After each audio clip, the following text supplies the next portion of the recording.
Hi everybody. I wanted to explain a post that I made yesterday that said your calling is your companion, and I really wanted to explain what I meant by that post when I made it.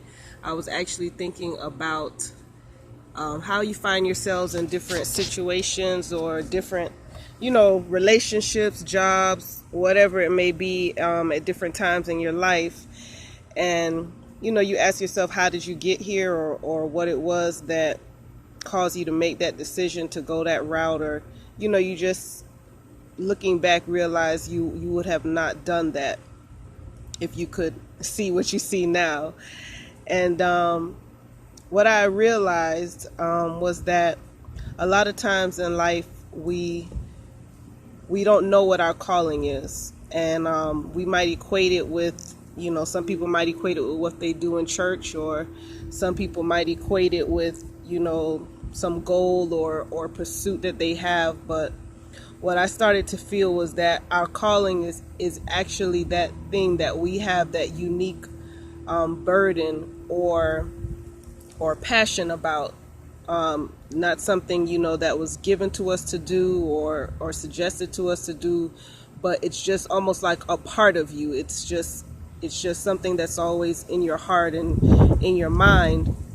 And what I realized is that a lot of times we reject that passion for different reasons, whether it be we don't see how to accomplish it, or we don't feel like we have the means or ability to do it.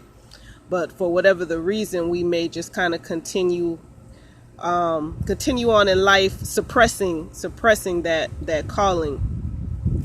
And because it is your calling, and because it is something that God created you to do, without it, there's going to be always a void in your life. There's always going to be a feeling of unfulfillment.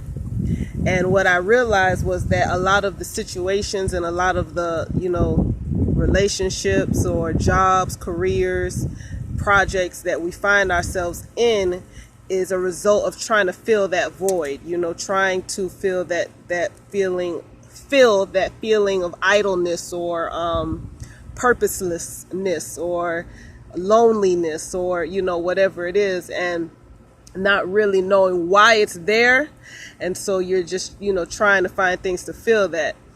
And that's kind of when I heard that saying, your calling is a companion, because those feelings of loneliness and idleness or boredom, they won't be there if we really embrace our calling, because your calling is just like that constant companion that's meant to go with you throughout your entire life, because it is your life. It's your real life, your true life. And a lot of times, especially those of us who are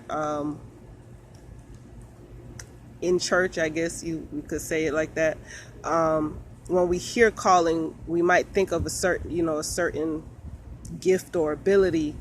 But what I really wanted to emphasize was that your calling is really unique to you. It's that thing that you were specifically created for, and it can't be assigned to you. Nobody can, give you your calling. That's something that God alone put in you. And sometimes we reject it because we don't know how to accomplish it, or whether or not it is, going to be costly in different ways, but or just feeling inadequate.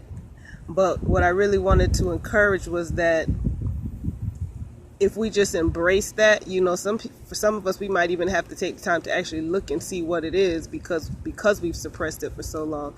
But if we just embrace that, yeah, that is what I was created to do, that is what God put in me to do, then he'll take it from there, and he'll open the doors, he'll give the instructions, he'll put people in your life, whatever is needed in order to fulfill that calling. But the first step, I that's what stuck out to me, was that the first step is what we often neglect, which is just believing that this is my calling.